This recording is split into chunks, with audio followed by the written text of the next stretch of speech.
Ал ақтық сынға шыққан ақындарымыздың алғашқы жұбы Шымкент қаласынан Жандос Мырзабек және оқытудың бірінші курс студенті Сұлтан Сәуірхан шақырайық.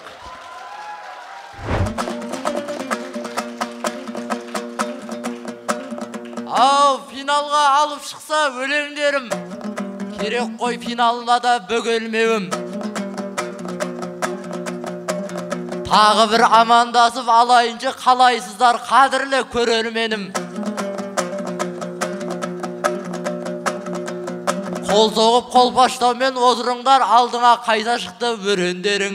Төрт көз ба сағынып келіп қалдау алдарыңа.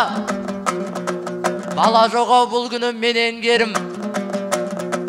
Ассалаумағалейкум, аман беген, қалайсыздар қадірлі көрерменім. Финалға төрт көз балам шығадау деп, төрт көзі түгел отқан көрерменім ай.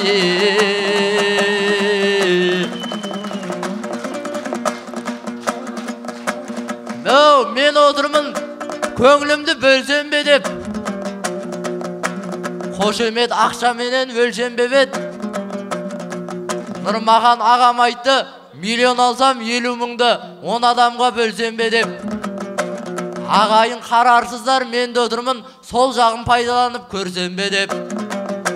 Жаңағы алып алсам стипендиямды мұртым бозбай ордаға енсем бе деп. 67 мыңымды 10 адамға 6700-ден берсем бе деп ай.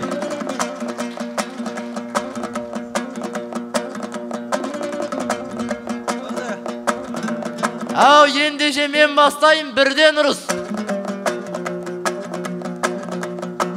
Бұйырмай қалса дағы бізге күміс. Оқуым студенттердің бұл айтсын, жасап міне көрсетті біргеріміз. Студенттер айтсында бұл кісі жүр, тауып берген адамдай бізге жұмыс. Ағасын неғып жүрсіз, әл айтыста. Ендеше мен бастайын, бірден ұрыс. Өзіңізбен жастақ, осы күні өзіңізбен жастағындар алып жүр, бірде алтын, бірде күміс. Ақсақалып жолын тауып кетті ғой, ақсақалын сапсиып, бұл не жүріс ай.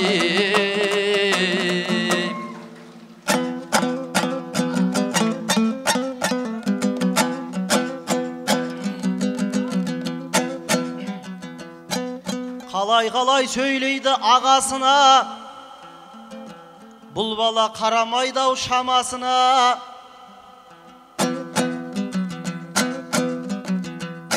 Шаруа ер жігіттің біреу едім, баланы түсірем-ау тобасына. Ақсақал боп не жүріс деп жатырсың, пайымды тірлік шығар ода сірә. Сен сияқты бұзаулар баспасына кетпесін деп, бір бұқа қосқан шығар арасына.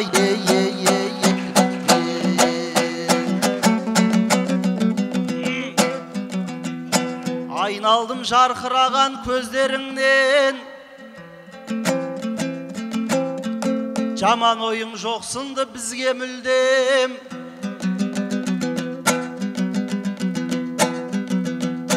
Ілімді ұрпақ шығар деп білеміз, дәл осы бір берекелі кездеріңнен. Өзбек әлі атамдай ұлдар шықсын, ел жұртығын ойлайтын өздеріңден ай.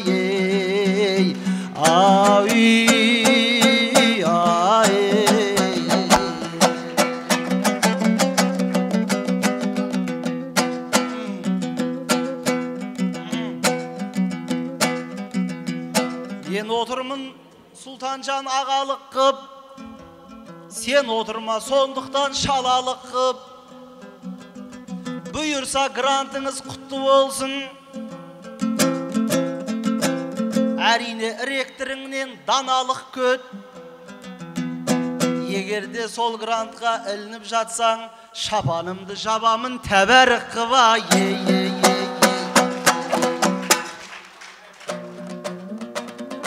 Ой, шапан.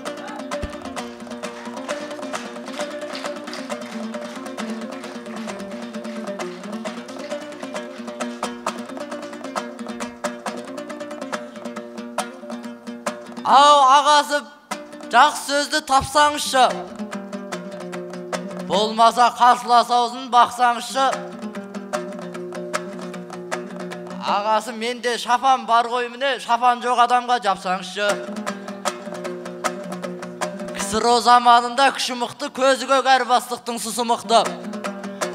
Біздердің үкіметтің жиынына ерекше заң жобасын ысырыпты. Қазақтың жастарына мал бақтырып, алғыздардан тракторшы бригадасын жасақтау жайлы жоспар ұсыныпты.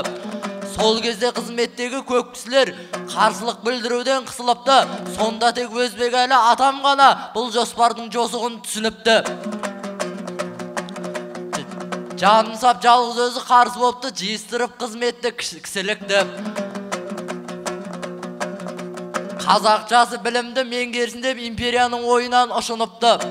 Қарсылыққа топ болған жағалылар жау тиген кесірткедей ісініпті. Ұлтымның ұлы туған бір перзентін Астанадағы орнынан ұшырыпты. Торғайдай шулап жүріп, торғайға кеп үшінші хатшылыққа түсіріпті. Міне сол жаманның жас өрендері ескеріліп еш жерде еленбеді. Күрескер өз ағамның арғасы ғой, білім ап өнер біліп көгергені. КСРО білді жасы білімделді бола бермейтіндігін дегендері. 86 тұсында сол жастарым ұлтжанды екендігін дәлелдеді. Жайлауға малын айдап, ұлын кетсе, атызда трактор айдап, қызын кетсе, Алматтағы алаңға келермеді. Жастарым мықтелді жау алмайтынын біліптау ұлтымыздың кемеңгері. Өкімінеки Өзбекәлі атамыздың еңбегі біз білгенден көлемдеді. Тек қана тайқазанда ақ келген жоқ, тәуелсіздік ішінде сор еңбегі айым. Ау, ағайын шабалақты соғып алжы, алжылдан домбыраңды қағып алжы. Ағасы сізге тағы бұрылайын, ортамызға тағы да еніп алжы. Шапаныңды тәбәрік қылам дедің, ендеше жауабымды көріп алжы. Осы шапанмен жүргеніңізге 15 жыл болды. Жүргендей мал айдаған кәрім алжы. Бүгінде 3-ші орын аласыз ғой. Жақсы бір ақылыма салып алжы. Болмаса стипендиямды қосайын мен бір жақсы бір шапанды алып алжы.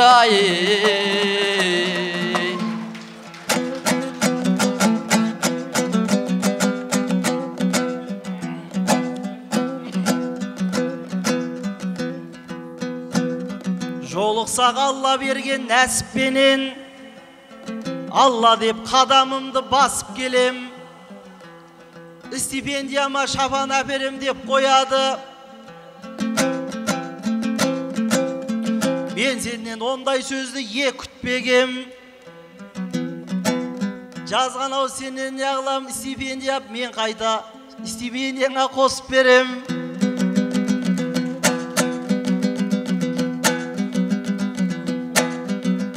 Осы ғой өлеңдетіп бастағаным,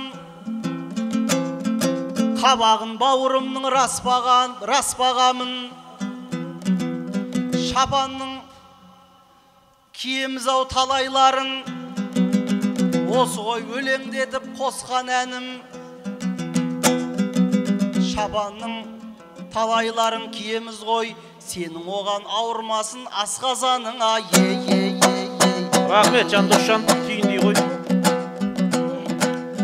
Шіркін ай жақсылармен достап алған, жырымыз дайын еді бастап алған. Оқым бұл шарықтай бер өсе беріші, Құдайым айырмасын распағаңнан. Беделің биік тұрсын әр қашанда, оқ бойы озық тұрған басқалардан.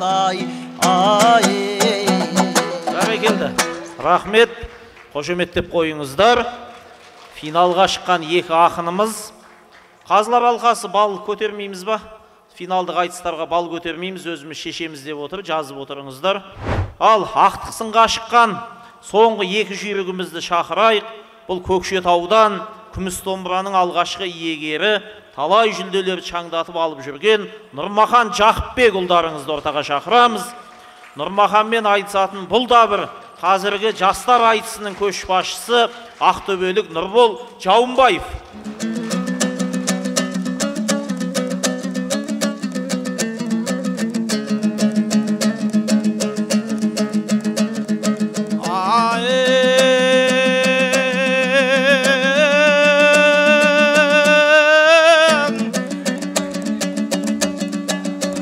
Ақындар, араторлар, ақылмандар, барлығы тілінен бал татырғандар. Алдыңа қайда келдім Шымкенттік, бір ғасырда бір туар батыл жандар. 14 ақынды алдырып үздік деген отты өлең тыңдайық деп отырғандар. Мысалы бұл айтыстың тізімінде Нұрбол менен Әсеттей батырлар бар. Аз болса оңтүстіктің оғландары Жандос пен Мейіржандай братындар бар. Солар менен тең көріп мына маған орын бердің сахналық сапыңнан дәл. Сондықтан мың рахмет, оқым бұлық жүрегі жыр термеге жақын жандар. Сенім артып жатырсың, әйтпесе шақырам десең басқа да ақындар бар. Қысқасы сеніміңнен шыға алмасам, ақын деп бұдан кейін шақырмаңдар.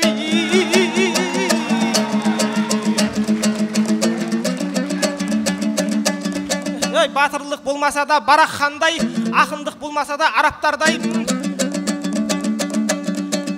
Барымды сап шабармын ақтықсында, барымды сап шабармын ақтықсында. Қалың ел қолдау берсе қарап қалмай, шапалағың шалқытып бара жатыр шығыста шақтар ішкен шараптардай. Кеше мұнда келерде қобалжыдым, су болып жон арқамнан тер аққандай. Баяғы бала кезгі махаббатым Бәтиманың үйіне баратқандай.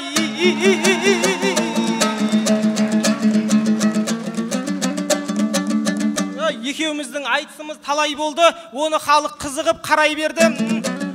Жандосты жеңсем ба деп отыр едім, сені тағы беріпті-ау жарайды енді. Тұратұғын қиқудан жияп күшін, Нұрбол бауырым тұлпардай тұяқтысың. Баяғы со банальный нәрселер ғой, тұлпардан соң сұңқардай қияқтысың. Өйткені тек жақсылық жасағасын, тірліктің жасамайсың, ұяттысың. Қысқасы періштедей пәк болғасын, біз үшін зиялысың, зияттысың. Арқаңыздан бір күні қанат шығып, аспанға ұшып кететін сияқтысың.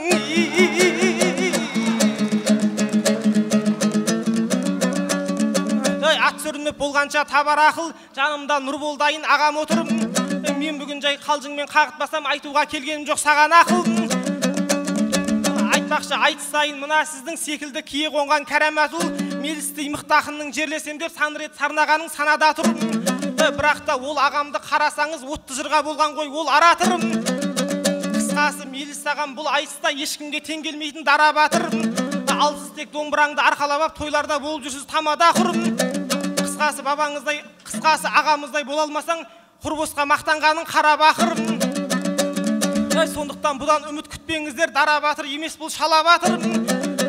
Меліс ағам бір туып, бір ғасырда ұрпаққа аңыз болып бара жатыр.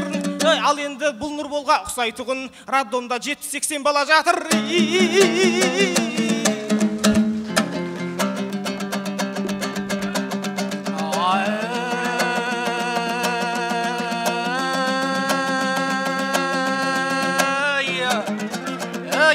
Қалжыңнан әріге барыспаған, жөн болар Нұрмаханнан қалыспаған. Жандоспен шығу керек едім дейсің, әріге қалған кезде қарсы қадам. Бұл Нұрмахан қарсылас таңдайды екен, мұндайлардың тағдыры танысмаған. Өз басым жұп таңдауға ұяламын, ондай сөзді айтуға намыстанам. Кімменен жұптасаң да қазыларым, ағайын ең бастысы жарысмаған. Наржамбыл ақын таңдап айтыспаған, Қабанбай жауын таңдап соғыспаған.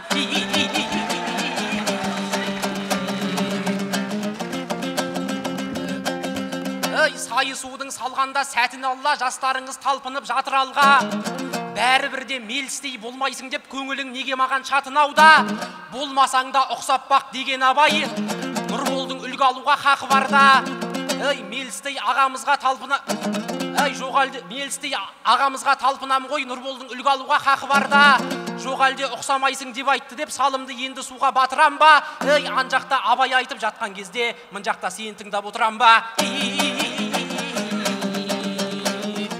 мәреге қалған кезде 40 қадам сүрінбей бір көсілсін сүлік қараң. Сұр мергеннің бір едім сөз дегенде сұр жебенің масағын уыттаған. Айтыс жасап жатырған өз ағаңа оқпудың қадірін кім ұқпаған.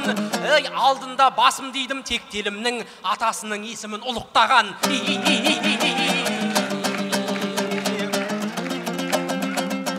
Болса егер қызым дейба ұлымды ақыл, заманның көтереріміз жүгін батыл. Аллаға шүкір бейбіт азат еліміз көктемім тыныш күнде кіріп жатыр.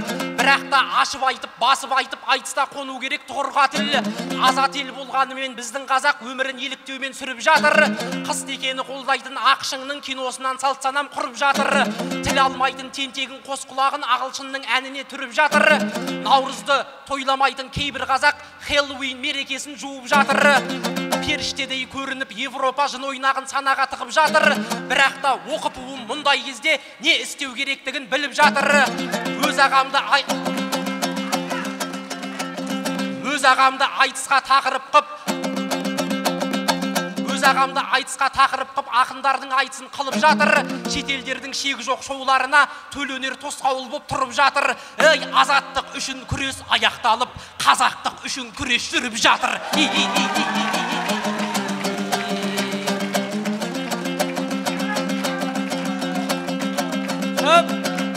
Нұрмахан сөзің іштен ақтарылды, ішінен бос қалжыңдар көп табылды. Бос қалжыңға бауырым үйір болмай тілеймін ел үмітін ақтауыңды. Ендеше кезегіңді ұсынайын түнімен келістірдің жаттауыңды. Өлеңдеуге аузым бармай отыр, әрмен қарай айта бер тақпағыңды.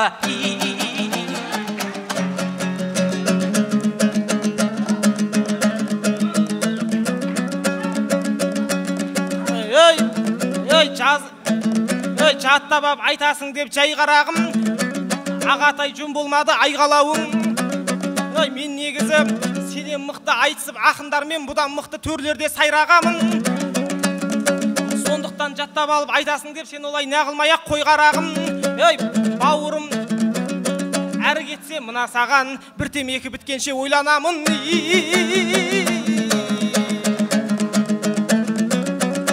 Ерлерін көрсетем деп ерек бүгін, алдыңа келген кезде елеп бүгін.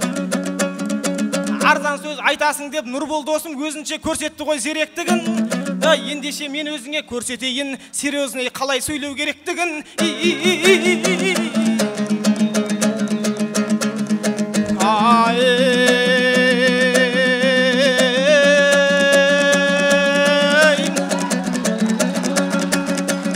Ақының түксе өлеңін, қошеметіңе бөлегін. Өйткені мәні жырымның өзің ғанасың өрелім.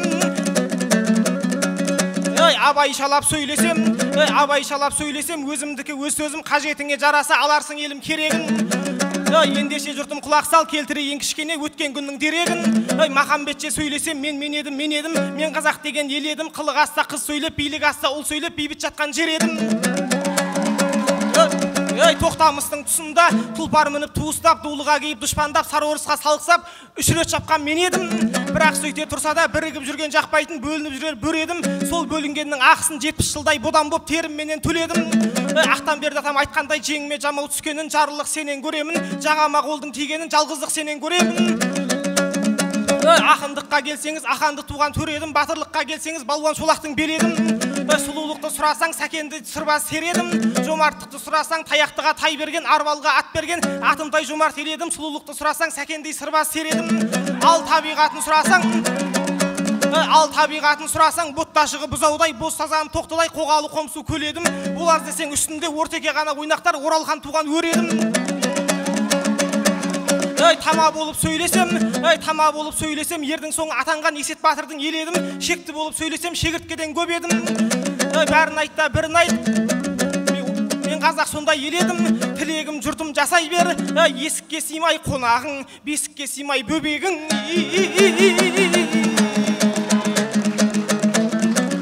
Нұрмаханға кезерім, жақсы жігітсің сеземін.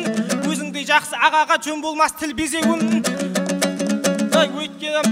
Өйткені ағасым, сен алтын болған кезіңде мен жаныңызда жез едім. Сен жібек болған кезіңде мен жаныңызда бөз едім. Себебі сен кешегі Ақтөбеде туылған, Хиуаздың көз едің, Әлияның сөз едің. Олай болса ағасы айта бер әрі арнауды, бабаңа жолдау толғауды, шеңберіңе сия алмай өлең боп тұрса өзегің, бәрін айтта бірін айт, осымен бітті кезегім.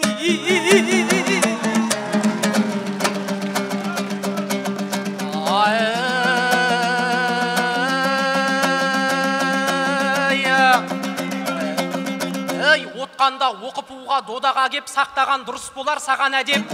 Сендейлерге бір темекі шегі бақ, сендейлерге ойланам деп найзасын қадаған ет. Сен екеуміз 3 рет айтысқанбыз, 3 рет менен оза амаған ет. Темекі шекпесем де жеңдім сені, темекі шеккенімде не болар ет.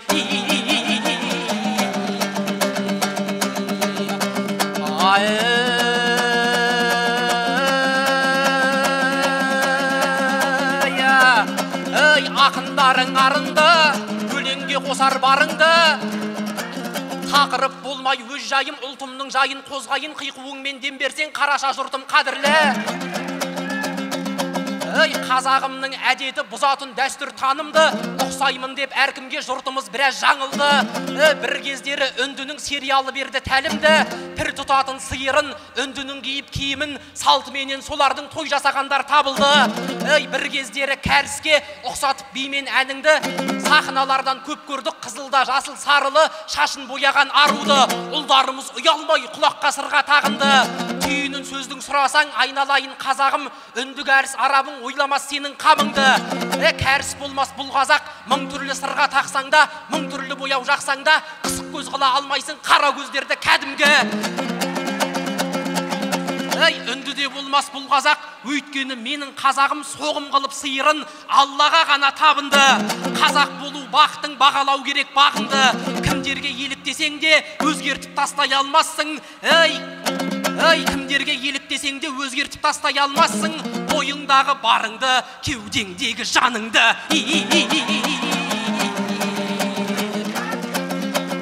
Алдаспан қылыш өлеңім, өзіңнің менем өренің. Сөзімді жұртым тыңдасаң, қазақтарым әрқашан қазақ боп қалсын деп едім. Ал қазақ қандай болады, мен оның ғажап үлгісін Шымкентім сенен көремін. Батырлық бар сіздерде, батырлардың еледің. Қайраткерлік бар сіздерде, өз ағаңның жередің.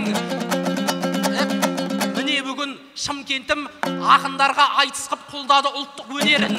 Қазақ қандай болады деп адасып қалып жүргендер, таласып қалып жүргендер, саған қарап білсе екен, нағыз қазақ дегенің қандай болу керегін.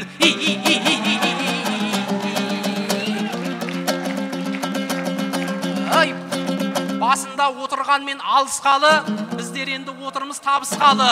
Көкшетаудан келсең де сен туған жақ, мен білсем Түркістанның арыс жағы. Қыран жетпес шыңдарға қиял жетер, армандарға қол созғын ғарыштағы. Арыста туған ұлға тілейтінім, айтыстың атанғайсың арыстаны.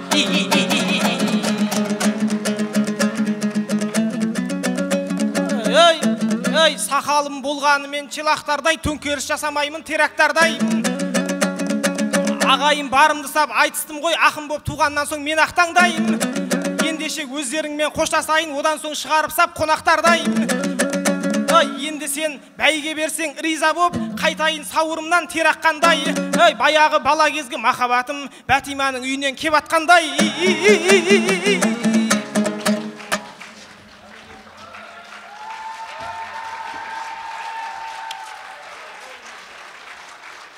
Өзбекәлі атамызға арналған рух сардары атты республикалық жас ақындар айтысы мәресіне жетті.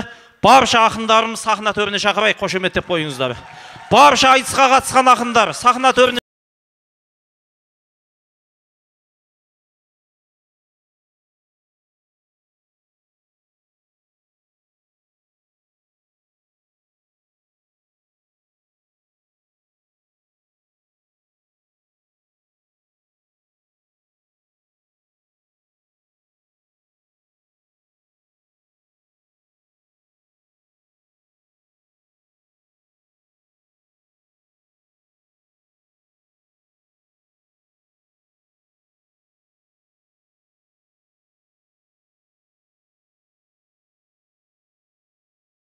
Ал бүгінгі айтысымыз өз мәресіне жетті.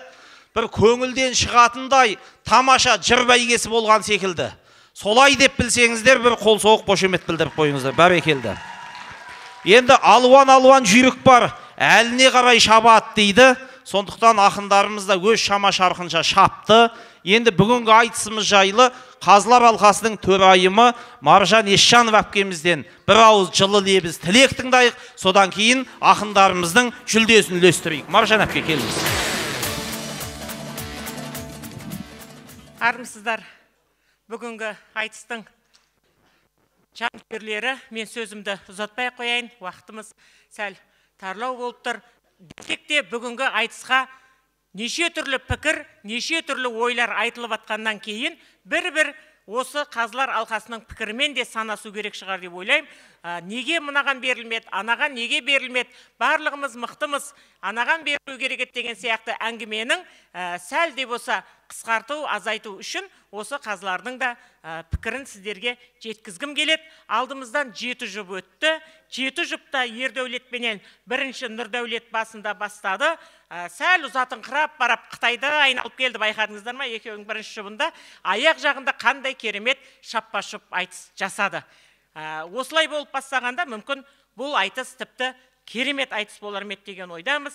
Ал енді екінші жұпта Нұрмахан менен Әсет айтысты. Әсеттің қызметі хатшылық болғанмен құзыреті патшадай құзырледі деген Өзбекәлі ағамызға әдемі алғашқы жыр қалды.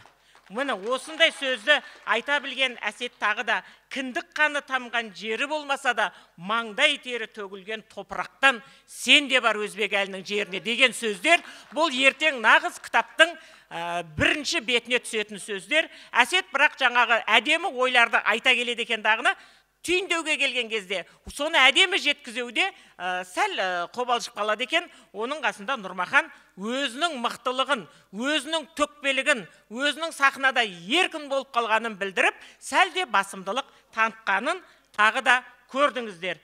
Үшінші жұпта Айым менен Жандос айтысты. Енді осы жобада бір қызға жабылады дей алмаймын, Қажымхан бабамның әдеттері деген әдемі сөздер айтып келді. Бірақ тарихтан білесіздер, ол Болгариядағы болған айтысқа Гүлжан Талпақова қызымыз биші болып қалай қатысқан оның барлығын айтты. Бірақ ол айтыста ол биде Гүлжан Талпақова екінші орын алды, бірінші орынды Сафия Ратару алды сол кезде, 17 жасар тұғын сол кезде қыздарымыз. Мені осыған баспайге алды деп сәл жаңылысты біздің Айым қызымыз. Одан кейін Айым қызымыздың әдемі болып келе жатқан жерінде Айым қызымыздың сәл қателесіп, мүмкін лапылдап артықтау кеткен жері шығар. Сол Талпақованы аттандырғандай Болгарияға мені де күйеуім осында аттандырды деді. Енді тұрмысқа шығуына 1-2 ай бар екен, енді күйеуім аттандырды деген сөзге сәл ойланып қалдық. Мүмкін жақсы көретін шығар, бірақ енді сәл де болса осы жерге келгенде қыз сүрінді. Соны ақыр аяғында келіп, әйел адамнан сұрайтын сиыр сауды сен үйрет деп еркекке жабысып, ақыр аяғында біздің Жандосымыз өзі келіп кірді ғой қорамызға деген бір ауыз сөзбенен жеңіп кетті деп ойлаймын. Артықтау бал алғаны осы біздің Жандосымыздың. Бірақ Жандос ең соңында барған жерде жаратқан қолдай берсін, ботамай деп әдемі өзінің тілегін болашағына жарқын жол ашып жіберді ғой деп ойлаймыз. Өзбекәлі ағаны соңына таман айтты Айым, бірінші күйеуін айтып алды деген қазылардың арасында да пікірлер болды енді. Осы бірақ тағы да Айымнан Өзбекәлі ағаның арманы бар, 7000 студенттің жанарында деген сөзде өте керемет осындай сөздер айтылды. Ал енді 4-ші жұпта Ахмет Расул мен Даниял баламыз айтысты. Жанның барлығы біледі, менің Әселхан апайдың ең берілген, ең жүрегіндегі шәкіртім екендігін, бірақ осы жерде екеуіне де қалай тоғыз қойып қалды. Әселхан апамыздың өзі де отырардан, өзі отырардың екі жігіт айтысқанда деген сұрақтар туындауы мүмкін. Бірақ екеуі де мынау қазақта сөз бар ғой, болар елдің баласы бірін-бірін батыр дейді, болмаса елдің балдары арман қарай. Мен өзімді айта алмаймын, сол сөздер кетті сахнада. Бірін-бірін қызға теңеді екі ауылдың жігіті. Мен әдемі жігіт қыз болсам, осындай жігітке тиерем, мынау да қыз болсам, әдемі домалақтай келін болар едім деп сәл шатасып жатты. Ақыр аяғында біреуі гарантқа барып қайыршы бол деді, біреуі Яссауидің кесенесінің қасында қайыршы бол деген. Енді осы бір елдің балдары бірін-бірін көтеріп жерема деген үміт осы жерде ақталмады. Бірақ Әселхан апамның тағы да сөзін айтам.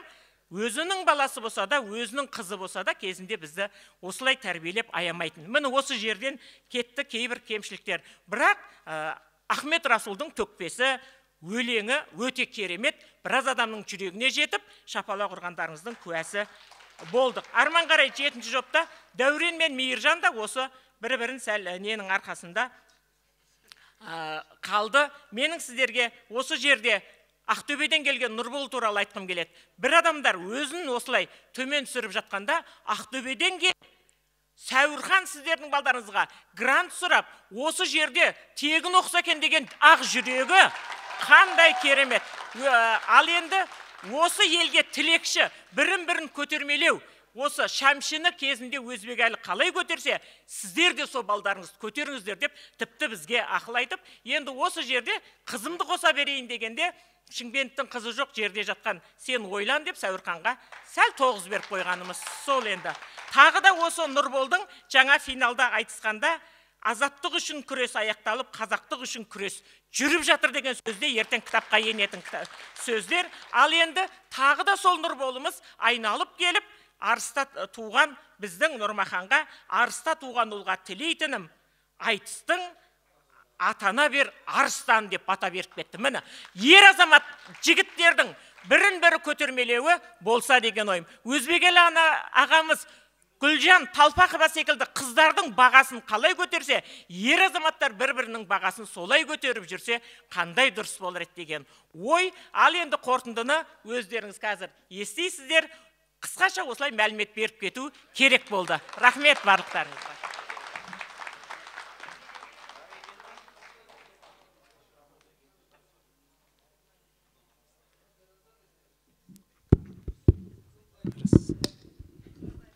Бәрекелді, апамыз өте бір әдемі талдап айтып берді ғой деп ойлаймын. Көңілде күмән қалмасын деп айтып жатыр ғой. Анауда мықты айтысып еді, мынауда мықты айтысып еді деп, әркімдікі өзіне ай көрінер көзіне деп мықты деп ойлай береміз. Бірақ айтыстың әр саланың нағыз мамандары жіліктеп талдаған кезде ол барлығы айдан анық болады. Сондықтан бүгінгі Өзбекәлі атамыздың бәйгесі қара қылды, қақ жарған бір әділ бәйге болды деген ойдамын. Ал енді ақындарымызға жүлдемізді берейік. Осында арнайы жүлделер дайындалған. Микрофонды аласаңыз. Арнайы жүлделер дайындалған. Ол жүлделердің әр қайсысы былайша айтқан кезде бір тайдың құны 150 мың теңгеден. Осында арнайы жүлделер табыстау үшін айтыскер ақын Қажымхан Абзаловты бір қадам алға шығарайық. Бүгін тамаша өнер көрсетіп, Майлықожа атындағы арнайы жүлдені алған Ердәулет Ибраевылдарыңыз Астанадан Сарыағаштың тумасы түбі 150 мың теңге бәйгесімен, арнайы дипломымен.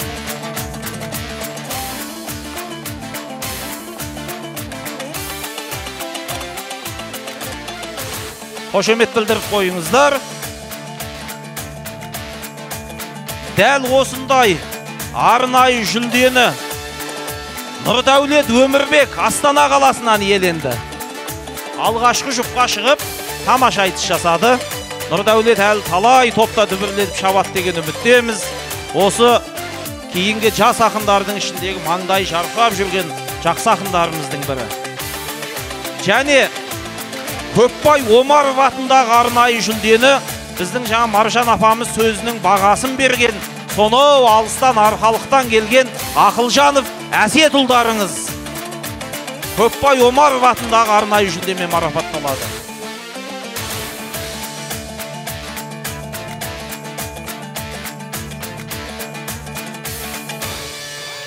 Және біздің әйгілі ақын апамыз Тәушен Әбуов атындағы арнайы жүлдемен Астана қаласынан келген Дәурен Ысқақұлдарыңыз марапатталады. Құтты болсын, Дәурен.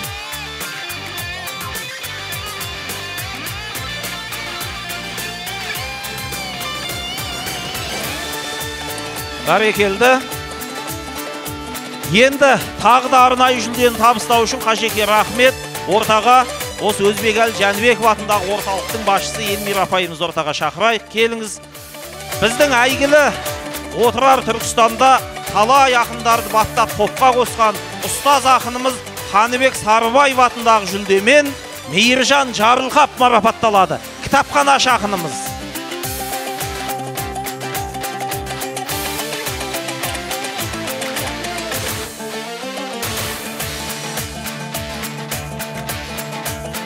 Әйгілі ақын, айтыстың анасы болған Әселхан Қалыбеков атындағы арнайы жүлдемен оқытудың студенті Даниял Болысбекұлдарыңыз марапатталады. Даниял бүгін тамаша айтыс жасады. Енді сырттан келген қонақтарға жол берейік, жөн берейік деп Даниял сәл тізгіндеді. Әйтпесе Даниялда бүгін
болып жүрген Әл-Фараби атындағы ғылыми академиялық кітапхананың директоры, мәдениет майталманы, осы оқытуға ұзақ жылдар қызмет еткен, декан болған ғалым ақынымыз, филология ғылымдарының кандидаты Анар апайымыз ортаға.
Жайлы болсын апамыздың, Әселхан Қалыбеков апамыздың немересі бүгінде осы жастар айтысында көзге түсіп жарқылдап жүрген, болашақта Құдай қаласа оңтүстіктің намысын ту етіп көкке көтереді деген сеніммен Ахмет Расул Баянбайұлдарыңыз 3-ші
студентіміз.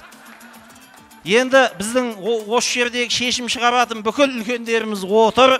Гүлжан апай, жастарды қолыңызға жетелеп алып келгенде ешқашан бетін қайтармағансыз. Өзбекәлі атамызға арнап республикамызда айтыс өткізіп жатқан сондай бір қайраткер тұлғасыз. Қасыңызда Баршагүл Ақлима секілді қолдаушыларыңыз бар. Сондықтан осы бір төрт көз баламызға бір грант табылатын шығар деген сеніммен біздің Сұлтан Сәуірхан ұлымыз бүгін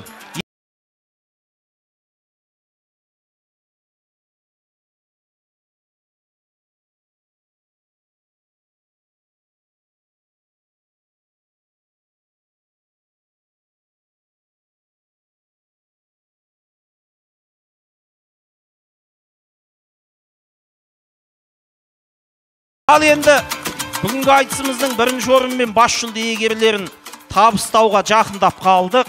Бірінші орынды табыстау үшін осында қазақ поэзиясының үлкен тұлғасы апамыз, ардақты апамыз Ханбибі Есенқарақызын сахна төріне шақырсақ деп жатырмыз. Хан апа, келіңіз. Гүлжан апай және ректорымыз Гүлжан Дәулетбекқызы апайымызды. Гүлжан апай, сіз де келе беріңіз.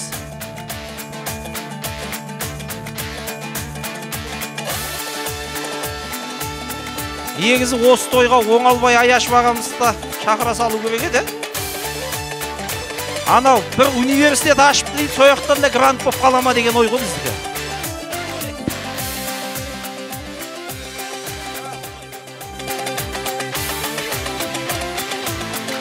Бүгінгі рух сардары атты ұлт қайраткері, мәдениет майталманы, мемлекет және қоғам қайраткері Өзбекәлі Жәнібековке арналған республикалық жас ақындар айтысында топтан оза шығып, дүбірлетіп, баршамыздың көңілімізді бір кісідей көтерген күміс домбыраның алғашқы иегері Көкшетаудан келіп тұрған Нұрмахан Жақыпбекұлдарыңыз.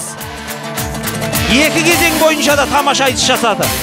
700 мың теңге қаржылай сыйлықпен марапатталады.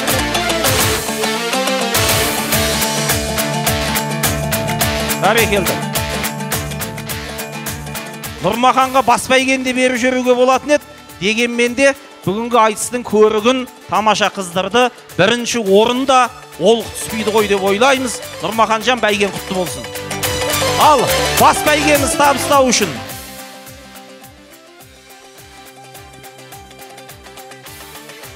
сахна төріне Өзбекәлі атамыздың қарындасы Айғаным Серімқыз апамыз шақырамыз. Қошеметтеп қойыңыздар.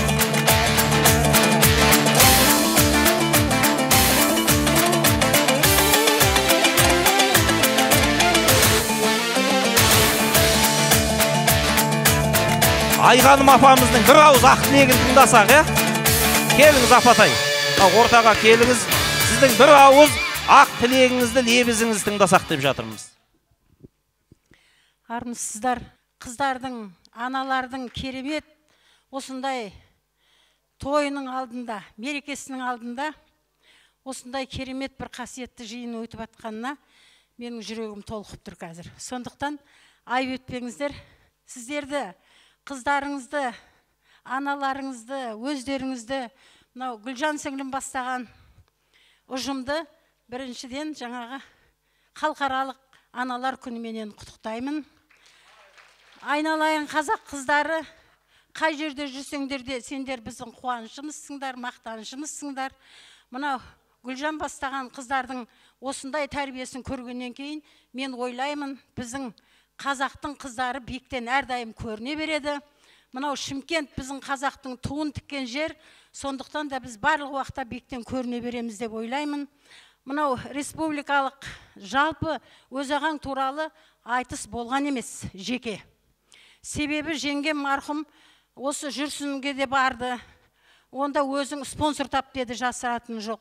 Бізде енді спонсор болуға керемет жағдай керек шығар енді ол кезде. Сондықтан ол болмай кетті. Жеңгем соны армандаған күйінде, ренжіген күйінде кетті сол күйі. Одан кейін міне бірінші рет, тұңғыш рет Өзағаңның кеткеніне ширек ғасырдан уақыт асқан кезде мына Гүлжан бастаған ұжым осы ұйымдастырып отырғанына үлкен алғысым шексіз. Біздің қазақ тұрған жерде өз ағаң тұрады деп ойлаймын. Себебі өз ағаңның еңбектері міне 30 жыл бойы насихатталмай келсе де, қазір міне ары қарай белең алып жатыр. Кезінде бір Сапуан Шаймерденовтың сөзі бар еді. Өз ағаң Өзбекәлі Жәнібековтің өзі кеткенменен, оның ісі одан кейін өзі ғасырдан асса да қазақпен бірге өмір сүреді деген. Сол өмір сүріп жатыр деп ойлаймын. Айналайын жігіттер, қыздар, мынау айтысқа қатысқан жүрегім толқыды. Себебі өз ағаңды көрмесе де, ешқандай ол туралы мағлұматты жөндеп білмесе де, осыншама ұмтылып барлығын өздерінше осы өз ағаңның еңбектерін насихаттап жатыр. Рахмет сендерге. Өз ағаң жалпыда таусылмайтын құбылыс деп ойлаймын. Сіздер бір ширегіне де жеткен жоқсыздар. Ары қарай өз ағаң сіздердің бір майталман, керемет айтыскер болған кезде одан да биікке көтеріледі деп ойлаймын. Себебі айтыс жоқ болып кеткенде де жаңа айтып жатыр, өз ағаң өмірге қайтадан алып келген еді. Рахмет сіздерге, басым деймін. Еңбектеріңіз жана берсін, еліміз аман, жұртымыз тыныш болып, мынау қазақтың жігіттері мен қыздары керемет болып биіктен көріне берсін дегім келеді. Рахмет сіздерге. Рахмет Апатай, Алла разы болсын. Енді бүгінгі Өзбекәлі Жәнібеков атамызға арналған рух сардар атты республикалық жас ақындар айтысының бас жүлдесін біздің осында 3 анамызға табыстатсақ деп жатырмыз. Бұл біздің Қазылар алқасының төрайымы Маржан Есжан 4 анамыз. Қазылар алқасының төрайымы Маржан Есжанов анамыз. Асылдың сынығы тектінің тұяғы біздің Айғаным әжеміз. Және осы оқытудың ректоры деп айта берейінші. Міндетін атқарушы деген ұнамайды өз маған. Ректоры деп айта берейін. Гүлжан Дәулетбек қыз апайымыз. Және қазақ поэзиясының шоқтығы биік тұлғасы Хан апамыздың қолынан алайын деп тұр. Өзбекәлі Жәнібеков атындағы бас бәйге Ақтөбе қаласынан келген Нұрбол Жаумбаев 1 миллион теңге қаржылай сыйлығымен.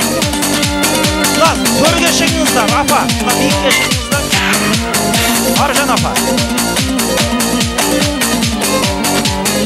Екеуіңіз ар жағына, екеуіңіз бер жағына өтіп жақсы бар. Нұрболжан, апалардың ортасына кеп тұршы, дәл ортасына. Сен ортасына келе ғой, екі апа. Бәрекелді. Бір шумақ өлеңің бар ма, тілегің?